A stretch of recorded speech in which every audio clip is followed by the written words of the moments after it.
सौरभ इस वक्त हमारे साथ हैं। सौरभ, आप बैठक कर आए हैं, बैठक में क्या बातचीत हुई? देखिए, बैठक में यही बातचीत हुई कि हम लोगों ने जो हमारे 3 पॉइंट्स थे वो हमने रखा।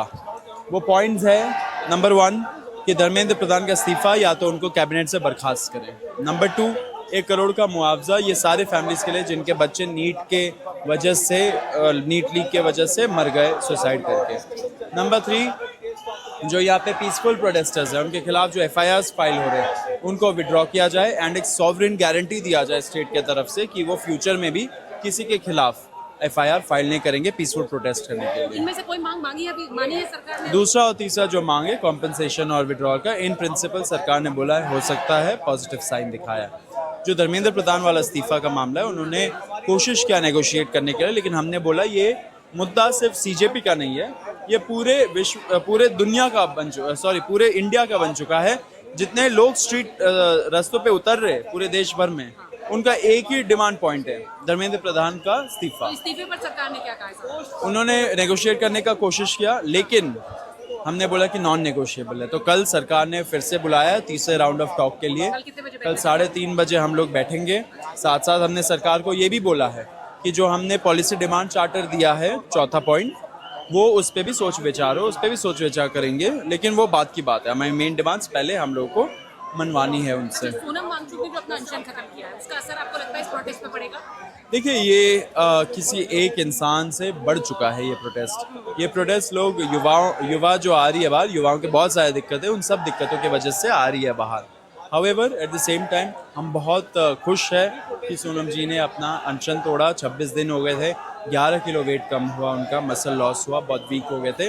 बहुत अच्छा हुआ, बहुत रिलीफ फील कर रहे हैं कि अब उन्होंने अनशन तोड़ा। सबसे पहली मांग उनकी भी धर्मेंद्र प्रधान के इस्तीफे की थी, लेकिन अभी उन्होंने अपना अनशन तोड़ दिया, तो लोगों को लग रहा है कि क्या उसकी वजह से आप लोगों का भी स्टैंड थोड़ा सॉफ्टन हो सकता है? बिल्कुल, हमारा कोई स्टैंड सॉफ्टन नहीं होगा। हमने साफ शब्दों में सरकार को बोल दिया है कि अगर कल ये जो 3:30 बजे मीटिंग हुई उसमें कुछ फ्रूटफुल नहीं निकल के आता है, अगर talks are not progressing in our favour, तो हम लोग एक बड़ा कॉल देंगे फिर से, या तो कल या तो परसों, एंड पूरे देश भर से लोगों को बुलाएंगे दिल्ली वापस। मुझे बस एक चीज़ पूछनी है आपसे, अगर कल बैठक में कुछ निकलता है, मैं उम्मीद कर रही हूँ निकले, लेकिन आपके लिए बड़ी क्लियर मांग है इस्तीफा शिक्षा मंत्री का, उसके बिना ये प्रोटेस्ट सिर्फ हमारी मांग नहीं है, ये पूरे दुनिया की मांग है। अब पूरे देश भर में आंदोलन हो रहा है। तो ऐसा क्या है धर्मेंद्र प्रधान जी के पास जिसकी वजह से सरकार उनको फेविकॉल से चिपका के रखी है कुर्सी में? तो ये नॉन नेगोशिएबल है, हमने बोल दिया है। कल PM ने एक वीडियो जारी किया था छात्रों को सीधे संबोधित करते हुए, आपको लगता है कि कोई फायदा नहीं होगा ऐसा? 12 बजे रात को 12:30 बजे उन्होंने वीडियो जारी किया। हमें पता चला, अपने भी जो हमारे फ्रेंडली लोग हैं सरकार में, कि सरकार डरी हुई है एंड सरकार अभी सोच विचार करे क्या कि वो बात करने आए, बहुत अच्छी बात है। एंड लोकतंत्र में लोगों का चलेगा, they serve at the pleasure of the people. वो भूल चुके थे। प्रधानमंत्री जी ने जो 2 चीज़ उन्होंने बोला कि कानून लाएंगे, वो कानून इतना जल्दी रश करके आप लाएंगे उससे कोई फ़ायदा नहीं होने वाला। डिस्कशन होना चाहिए, डेलिब्रेशन होना चाहिए। बहुत सारे एक्सपर्ट्स हैं जिन्होंने सदियों अपने लाइफ के इस एजुकेशन सेक्टर के लिए सैक्रिफाइस कर दिया, उनसे बातचीत होनी चाहिए। And number 2, fast track courts, उसका क्या फ़ायदा होगा? ये तो आप पेपर लीक के बाद का प्रोसेस बोल रहे हो। फास्ट ट्रैक कोर्ट्स जो अभी एग्जिस्टिंग है, उनका क्या ट्रैक रिकॉर्ड है, उनका क्या एफिशिएंसी लेवल है? ये सब झांसा है, इनमें लोगों को नहीं आना है।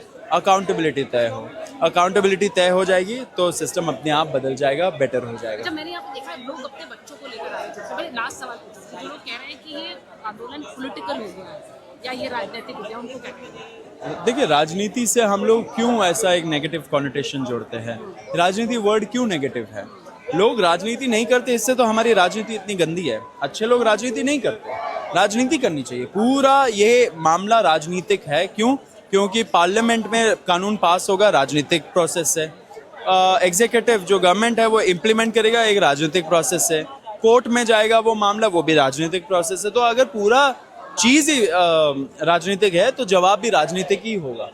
ठीक है, तो सौरभ दास अभिषेक जो मिलकर आए हैं अभी जेपी नड्डा से, और वो कह रहे हैं कि मांग 2 मान ली गई है इन प्रिंसिपल, लेकिन एक मांग अभी भी बनी हुई है और वो है शिक्षा मंत्री के इस्तीफे की। इसी मांग पर बातचीत आगे बढ़ पाएगी, वरना वही डेडलॉक बना रहेगा। लेकिन जहां पर ये बातचीत हो रही है उसकी एक तस्वीर जरा मेरे पीछे देख लीजिए।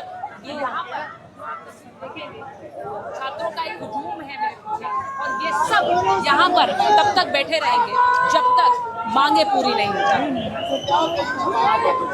मैं एक बार यहाँ से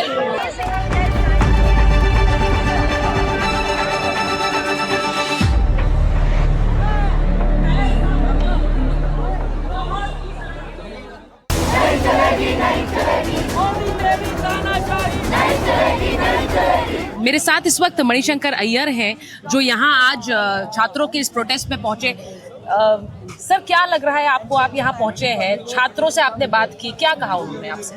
मुझे लगा कि मेरी पीढ़ियों के लोग यहाँ कर क्या रहे हैं, और फिर मुझको जवाब आया मन में कि मैं सिखाने नहीं आया हूँ, मैं सीखने आया हूँ।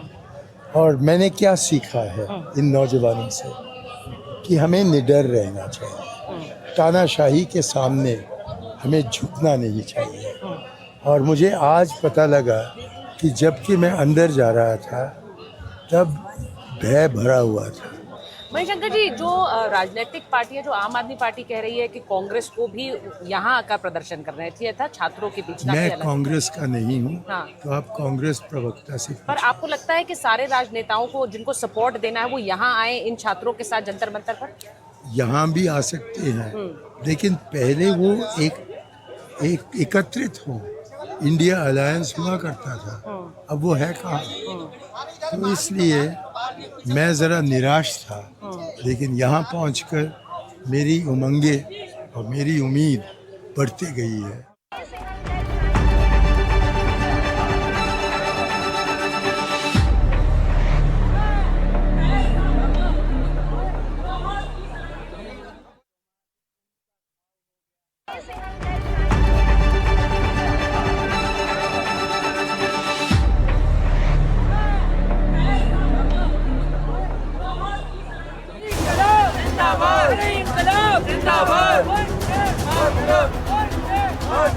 दिल्ली के जंतर मंतर ने न जाने कितने आंदोलन देखे हैं, लेकिन आज यहाँ ये छात्रों का जो आंदोलन देख रहा है उसकी एक तस्वीर अगर आप मेरे पीछे देखेंगे तो आप समझेंगे कि छात्र यहाँ इतनी संख्या में क्यों उतरे हुए हैं, अपनी मांगों को लेकर उतरे हुए हैं। और आप देखिए, ये सिर्फ छात्र नहीं है, यहाँ पर उन्हें सपोर्ट करने के लिए, उन्हें समर्थन करने के लिए छोटे बच्चे भी आ रहे हैं, दूर दूर से वो लोग भी आ रहे हैं जिनका शायद इस शिक्षा व्यवस्था से कोई लेना देना नहीं है, लेकिन वो इन छात्रों को अपना समर्थन देने के लिए और सपोर्ट देने के लिए यहाँ पर पहुंच रहा है। और इसीलिए ये एक पूरी तस्वीर मैं आपको दिखाना चाहती हूँ जंतर मंतर पर। ये जो पूरा हिस्सा है, आप देखिए जरा, यहाँ पर लोग किस तरह से पंखा झल रहे हैं एक दूसरे को, इसलिए क्योंकि यहाँ इतनी गर्मी है, और एक दूसरे की मदद करें जिससे कि लोग यहाँ पर किसी तरह का उन्हें कोई तकलीफ ना हो, कहीं कोई चक्कर खाकर ना गिरे, इस वजह से यहाँ एक दूसरे की मदद की जा रही है। आप इस प्रोटेस्ट में कब से हैं मैम? कल से आई हैं आप? तो आप यही रहती है दिल्ली में? हाँ। नहीं, मैं क्या यूपी की है? क्या सोच कर आई यहाँ? हाँ, बच्चों को न्याय मिले। अपने बच्चों को लाई है? हाँ। अच्छा, मैं बहुत लोगों से मिल रही हूँ जो बच्चों को लेकर आए हैं साथ में। हाँ, नहीं, मेरा बच्चा तो नहीं है, पर जो स्टूडेंट है उनको न्याय मिले, मैं इसलिए आई हूँ। अच्छा। हाँ, कल को मेरा छोटा भाई है और मैं भी पढ़ाई कर रही हूँ अभी। हाँ। तो सारे बच्चों को न्याय मिलना चाहिए। तो न्याय से मतलब क्या है आपका? धर्मेंद्र प्रधान इस्तीफा दे और मोदी जी भी इस्तीफा दें, क्योंकि उनसे सरकार संभाली नहीं जा रही है। आप कह रहे पीएम भी इस्तीफा दें? हाँ। मुझे ये बताइए कि ये आने वाले समय में शिक्षा व्यवस्था सुधरे, उसके लिए क्या किया जा सकता है?